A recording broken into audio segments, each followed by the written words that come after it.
Bonsoir et bienvenue sur la chaîne du Culte du Dé avec aujourd'hui une courte vidéo sur le jeu Horror Arkham, donc le jeu de cartes d'aventure. Donc aujourd'hui on va regarder un petit peu ensemble le dernier pack de la campagne La Civilisation oubliée, donc Paradoxe temporel, c'est la conclusion de cette campagne. Donc on va voir ensemble, eh bien, il y a des cartes évidemment comme c'est le tout dernier pack qui sont extrêmement puissantes, et puis d'autres cartes qui peuvent servir aussi de cartes de départ. Et tout ça va s'enchaîner sur, eh bien, il y a une deuxième boîte de rangement pour la campagne Dunwich qui arrive. Et ensuite, on va enquiller sur la prochaine campagne qui a l'air très très chouette, qui nous fera un petit peu découvrir les secrets d'Arkham. Donc dans ce pack-ci, nous avons le livret, je ne vais pas vous le déplier parce que comme il a un format pas très pratique, en tout cas voilà, il y a tous les scénarios, toutes les fins de campagne possibles, et puis il y a aussi quelque chose qui est intéressant comme à chaque fois, dans les packs finaux, c'est un petit peu le mot des développeurs, donc qui nous explique comment ils ont construit la campagne, et puis sur quels ouvrages de Lovecraft, ou quelles idées de Lovecraft ils se sont basés pour faire leur aventure, ce qu'ils ont rajouté, ce qui est original, etc. C'est pas mal. Moi, j'aime bien cette petite lettre, en fait, aux joueurs qui font à chaque fois. Au niveau des scénarios, je vous montre rapidement comme ceci. On va avoir un scénario et demi, on va dire. Donc, je vous laisse complètement le suspense quand vous allez le jouer.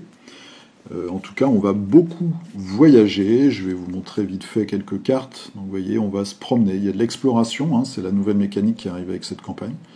Donc, on voit ici, par exemple, Hugot, les rivages de Ruyer, la cité de l'invisible, avec un grand bâtiment derrière qui pourrait être la cathédrale Notre-Dame, par exemple, avec une gargouille aussi au premier plan. Voilà, il y a des petites choses, les ruines de New York. Donc, on se dit qu'on va se balader un petit peu dans le temps et l'espace.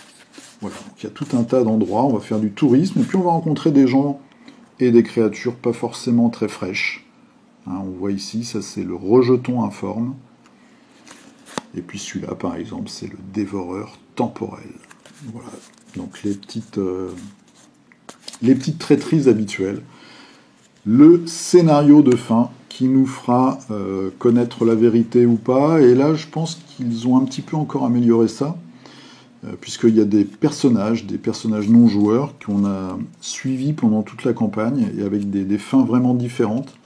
Alors je ne me suis pas non plus tout dévoilé, mais en tout cas, visiblement, on peut rejouer vraiment la campagne en prenant des options de narration différentes et des choix qui font que les fins sont vraiment complètement alternatives les unes des autres. Alors maintenant, on va regarder un petit peu les cartes qu'on va pouvoir ajouter à nos decks. Il y en a 2 par classe, je crois. Ouais, c'est ça. Donc, on va commencer par les gardiens avec le kérosène. Vous voyez, c'est une carte à 1 point d'expérience qui coûte 3 provisions. Si un ennemi a été vaincu dans ce lieu à ce round, inclinez le kérosène et dépensez 1 provision, soignez jusqu'à 2 horreurs. Donc potentiellement, c'est une carte qui nous permet de soigner 6 horreurs. Donc on rencontre un monstre, on réussit à le défaire, et puis en le cramant, eh bien ça nous tranquillise un petit peu sur l'avenir du monde. Ok, donc c'est un soin d'horreur en fait. Alors, là on arrive sur une grosse carte, vous voyez, 5 points d'expérience, c'est une arme, le lance-flamme. Alors elle prend beaucoup d'emplacement, les 2 mains plus le torse, 4 munitions, on dépense une munition. On va combattre, il faut avoir un ennemi engagé, on gagne plus 4 au combat. Et si l'attaque réussit, au lieu de faire des dégâts à une seule cible, eh bien on peut faire jusqu'à 4 dégâts à répartir parmi les ennemis engagés avec vous. Et on peut ajouter des dégâts supplémentaires, donc des bonus donnés par d'autres cartes, etc.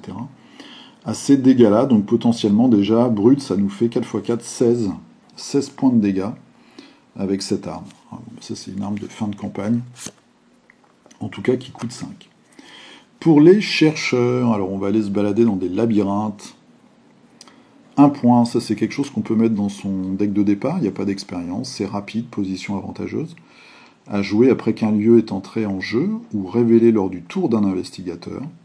Jusqu'à la fin du tour de l'investigateur actif, ce lieu perd 1 point de valeur occulte. Vous avez en plus le droit de déplacer un indice de n'importe quel autre lieu vers ce lieu. Ça, c'est utile quand on a un indice qui est bloqué dans un lieu où, par exemple, il y a un monstre qu'on ne veut pas affronter, ou un lieu avec une valeur occulte très élevée. Eh bien, ça va nous permettre de le ramener là, enfin, où on se trouve, et puis de choper cet indice plus facilement. Donc, c'est assez utile. Un petit bonus pour les chercheurs. La grosse carte pour les chercheurs, les manuscrits pnacotiques. Voilà, c'est un objet, c'est une relique, c'est un livre, 3 secrets. Quand un investigateur dans votre lieu devrait effectuer un test de compétence lors d'un effet révélation, on va dépenser un secret, on ne révèle pas le pion KO pour ce test.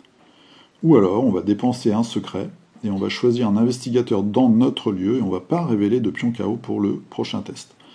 Donc en gros, on va juste calculer le résultat sur les cartes qu'on joue et sa caractéristique. Ça permet d'enlever toute composante aléatoire à un jet. Donc c'est plutôt intéressant. Hein. C'est évidemment très puissant, mais aussi très cher. Et ça coûte en plus 5. C'est un soutien. Pour nos super amis les truands, alors, sursis, 3 points d'expérience, 1 point de ressources, c'est un soutien aussi, c'est exceptionnel, c'est un rituel. On place une ressource sur sursis en tant que clic, donc on dépense une action et on place une ressource. Jusqu'à un maximum de 3, ça ne provoque pas d'attaque d'opportunité, et forcé, quand votre tour débute, retirez tous les clics de sursis. Vous avez le droit d'effectuer autant d'actions supplémentaires à ce tour. Ok, donc... En fait, qu'est-ce que ça veut dire? Ça reporte, parce que c'est forcé quand même l'effet. Donc on a un tour où on va essayer de mettre des clics dessus. Donc potentiellement dépenser 3 actions et 3 ressources. Pour pouvoir au tour d'après faire 3 actions supplémentaires. Ouais. J'ai envie de dire en toute humilité que c'est une carte presque trop intelligente pour moi. Donc, je vois pas trop. Pour combattre un boss, pour avoir beaucoup d'attaques sur un boss peut-être, dans une campagne quand on a quelque chose à réaliser, vraiment une action particulière à réaliser pour gagner le scénario et on n'est pas sûr de le faire en une fois. Ensuite, la grosse carte. Donc, le tout pour le tout, 2 points d'interrogation, 5 points d'expérience, c'est un événement, non, c'est une compétence, pardon. Chance, 1 maxi attribué par test de compétence. Si ce test de compétence est réussi, on va piocher une carte par point de réussite jusqu'à un maximum de 5. On mélange dans notre deck chaque faiblesse piochée par cet effet sans la résoudre. Ok, donc c'est une carte qui va nous permettre de piocher plein de cartes, de refaire notre main en fait. Jusqu'à un maximum de 5, sachant que notre main c'est au maximum 7. Ok, c'est vraiment pour régénérer notre main en fait. Ensuite, pour les mystiques, donc éclat du néant, c'est un sort. J'aime pas trop la tête du gars. 3 points d'expérience, 3 ressources, c'est un soutien. Donc on va sceller le 0. Et on utilise 3 charges. Action, dépenser une charge ou libérer un pion chaos scellé ici. D'accord? Combattre, on va utiliser la volonté à la place de la force et on va infliger plus 1 point de dégâts. On va gagner plus de volonté pour cette attaque pour chaque pion 0 scellé. Pour chaque pion 0 révélé lors de cette attaque, scellez ce pion sur les éclats du néant et cette attaque inflige 1 point de dégâts supplémentaires. Ouais. Alors, je suis pas un très grand spécialiste, donc du coup, je pense que ça dépend aussi du niveau auquel vous jouez, dans le sens que ça dépend du nombre de pions 0 que vous avez dans votre sac. Je suis assez dubitatif. Je trouve que c'est une mécanique un petit peu compliquée là aussi. Ensuite, sceller, donc le sceau du 7e signe, donc c'est la grosse carte. 4 points, c'est un soutien. Donc on va emprisonner en fait le mal. Sceller les tentacules. On a 7 charges. Si le sceau du 7e signe n'a pas de charge, ou s'il quitte le jeu, on le retire de la partie. Forcer. Après qu'un pion, donc crâne, cultiste, tablette ou ancien est révélé, lors de n'importe quel test de compétence, on retire une charge du sceau du 7e signe. Ça me paraît extrêmement puissant, puisque ça nous retire les tentacules déjà. Et puis, 7 fois de suite, c'est n'importe quel test de compétence. Donc ça veut dire que c'est n'importe quel investigateur, je pense. Et en fait, on est 7 fois immunisé des pires jetons.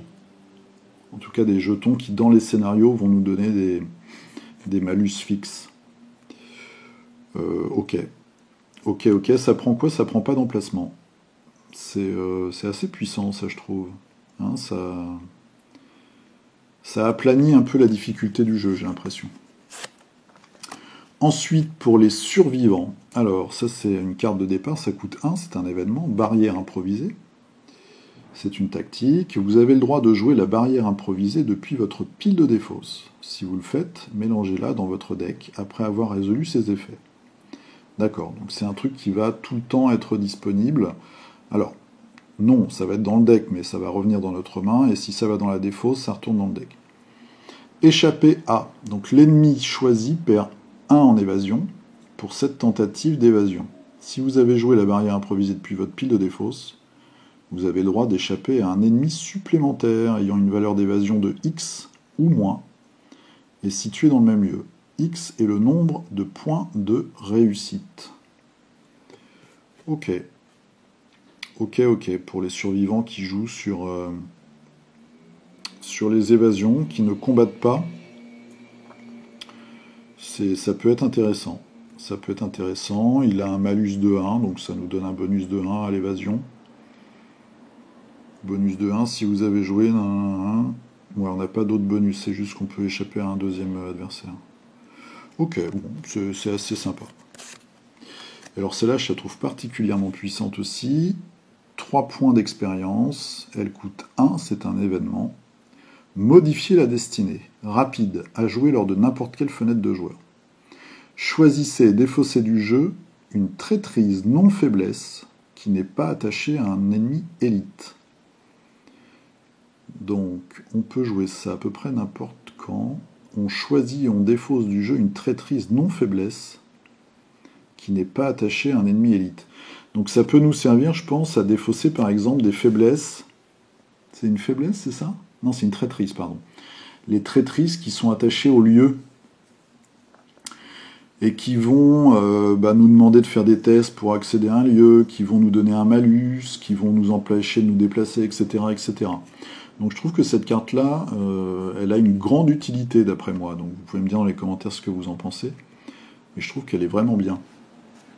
Voilà, donc c'était le petit tour rapide des cartes de ce deck, de ce paquet. Donc dites-moi si j'ai dit des bêtises, et puis si vous voyez des grosses synergies avec ces cartes-là. Moi je suis pas un très bon joueur, donc n'hésitez surtout pas à me donner des pistes. Il y a des trucs intéressants, il y a des trucs marrants. Ça je trouve ça un peu compliqué là, le sursis.